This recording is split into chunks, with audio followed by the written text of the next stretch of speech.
Hello' everyone. আজি ৰাতিপুৱাই মামা ঘৰলৈ যাওঁ বুলি মানুহজন আৰু মই ওলালোঁ। ইফালে মামা ঘৰ আহি পালোহি। মোৰ মামা ছোৱালীজনী বিয়া হোৱা আজি 7 দিনীয়া ধুওৱা। ইফালে গোপিনী কইনাক গা চা ধুৱাই মেলি সজাই মেলি বহাই থৈছে। এজনী দেই কইনা। তাৰপৰা কইনাক মোৰ আকৌ আহি পোৱা বহুতেই দেৰি হ'ল। কইনাক বহালেগৈ সমাজত নি। এইফালে গোপিনী সকলো আহিলে, নাম প্ৰসংগ কৰিবলৈ ল'লে।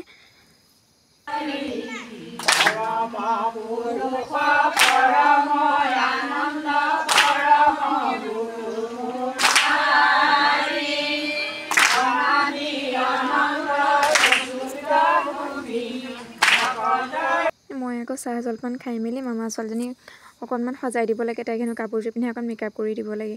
সেইফালে চাওকচোন কইনা বহি আছেগৈ।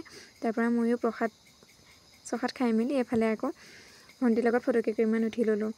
কইনাক কেনেকুৱা লাগিছে জনাবচোন বাৰু। তাইকো ফটো চটো কেইকপিমান উঠাই মেলি এইফালে আকৌ মোৰ মাহী দেই, যদি ভিডিঅ'টো চাই ভাল পায় প্লিজ চেনেলটো ছাবস্ক্ৰাইব কৰি দিব।